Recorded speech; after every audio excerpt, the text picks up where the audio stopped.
Janes! Mais kayo! Actually na bagsak nyo na yan.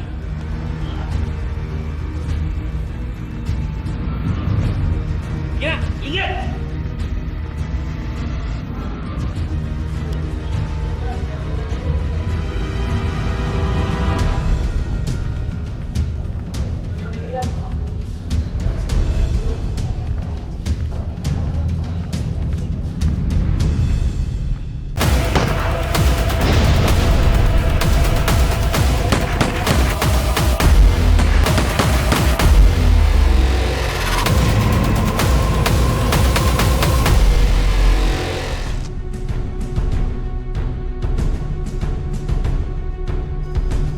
Ang susunod na birada ko, sisiguruhin kong tatama na sa leg mo. Wag!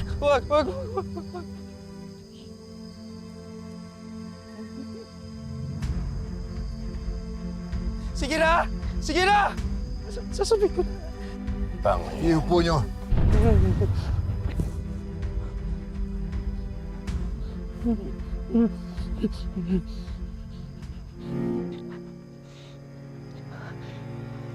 Si Calvin. Di mo totoo anak si Calvin. Tunay ka naman si Antonio. Yung mortal mong kaaway na tagapulong Diablo. Pinagpalit niya si Calvin sa totoo mong anak kay Hilda nung mga sanggol pa lang. Ito lang ang paraan para iligtas ang anak ko. Lalaki siya sa kamay at Edgardo Magallanes. At balang araw, babalik ako para bawiin ang anak ko.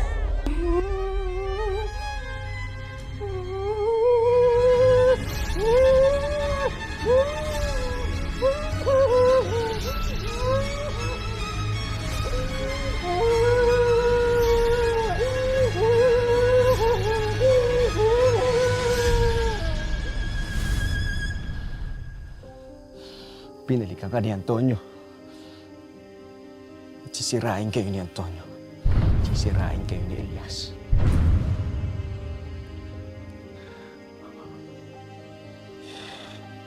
Siya din ang pumatay sa asawa mo. Si Hilda. Papatayin natin siya.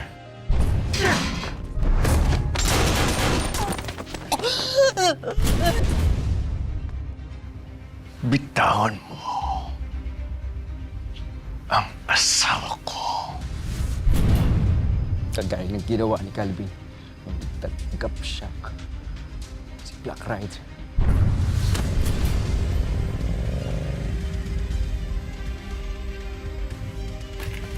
Calvin? Sa plano, ha? Imposibleng sablay. Pablo, ang galing ko. Ang galing ko. Pinagtangka ka niyang patayin para magalit ka, Elias. At ngayon, kampihan si Calvin at Antonio kay President William Romero. Mas lumakas ang puwersa nila para patayin si Elias. Walang kasalanan si Elias. Inosente ang anak mo.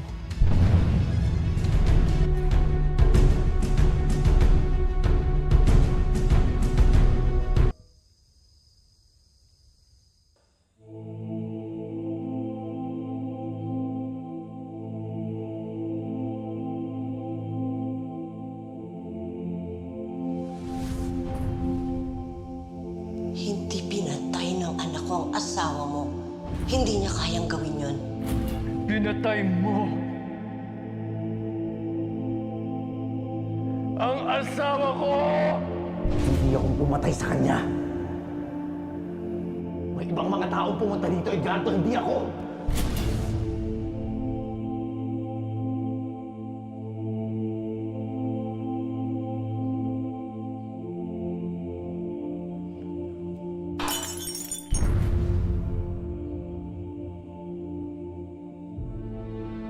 Hanapin niyo si Elias.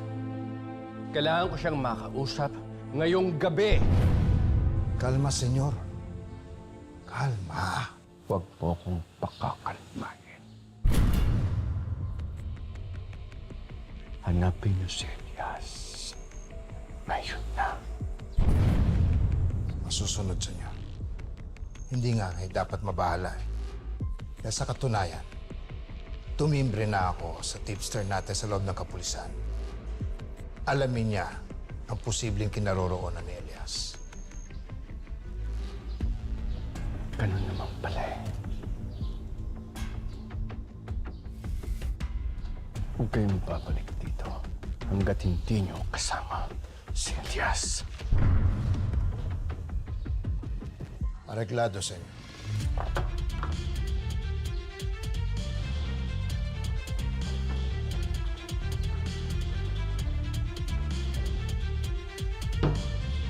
Calvin. Calvin.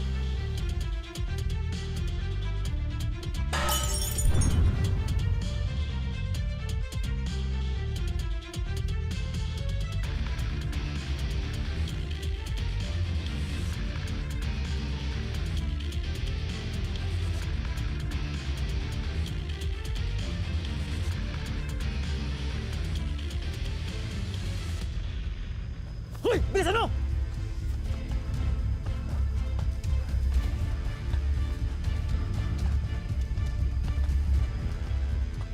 Doon ka sa hukay mo! Doon ka upahinga!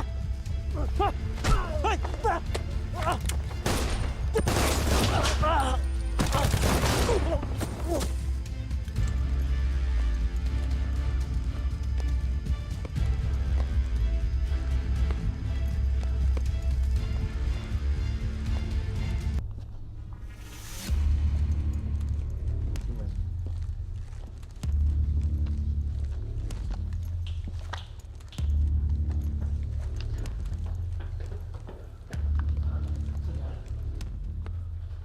Nalap niyo si Elias. Hindi, senyor. Iba nakahanap sa kanya. Si Calvin.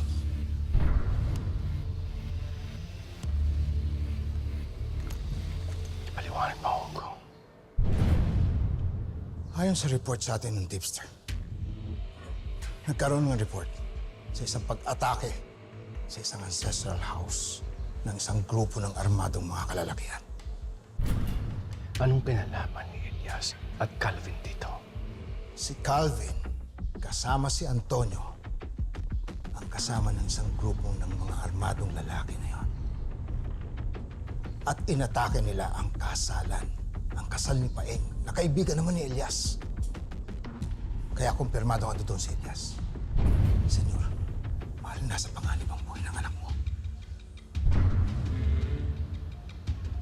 Alamin mo ang lokasyon ni Elias.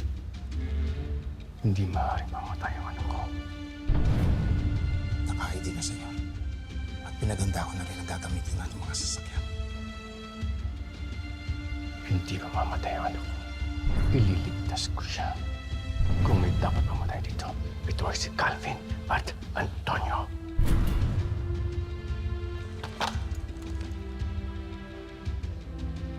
Ihanda mo ang buong pwesa natin ngayong gabi, Hugo.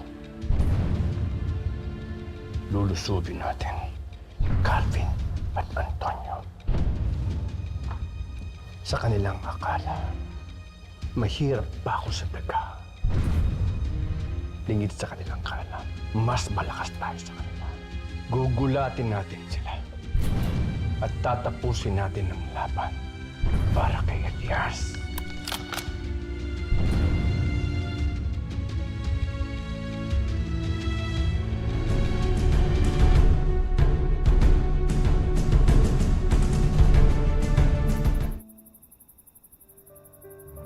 Desidido na ba talaga kayo sa pag-alis niyo?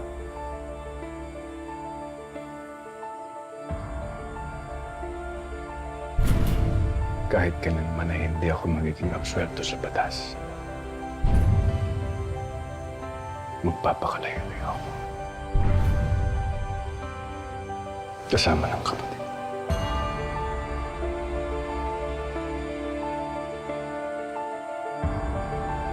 Ako naman, wala na akong ibang pamilya eh.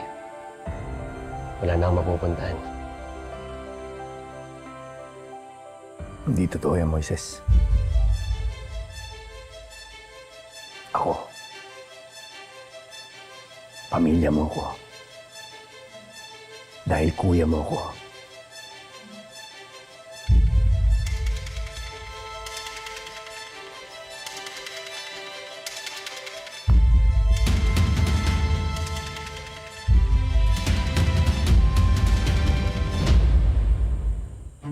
Sa sandaling panahon binigay sa akin para maging ama sa inyo. Marami akong natutunan. Hindi pa naman siguro huli ang lahat para sa isang tulad ko na matutong maging mabuting ama.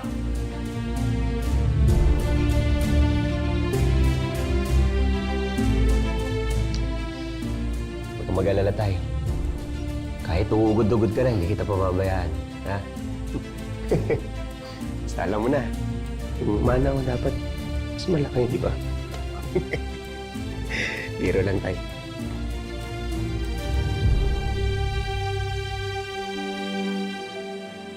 Naniniwala ako na saan man kayo mapadpad, nasa mabuting kalagayan kayo. Dahil iisa lang ang dugong nananalaytay sa ating tatlo. Kaya lagi kayo mag-iingat. Moises.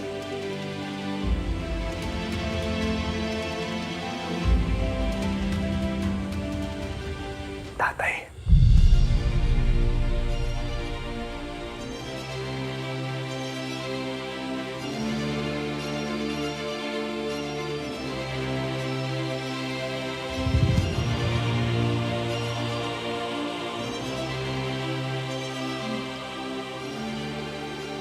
Punong-puno ang puso ko ngayon. Na tinawag mo akong tatay. Maraming salamat.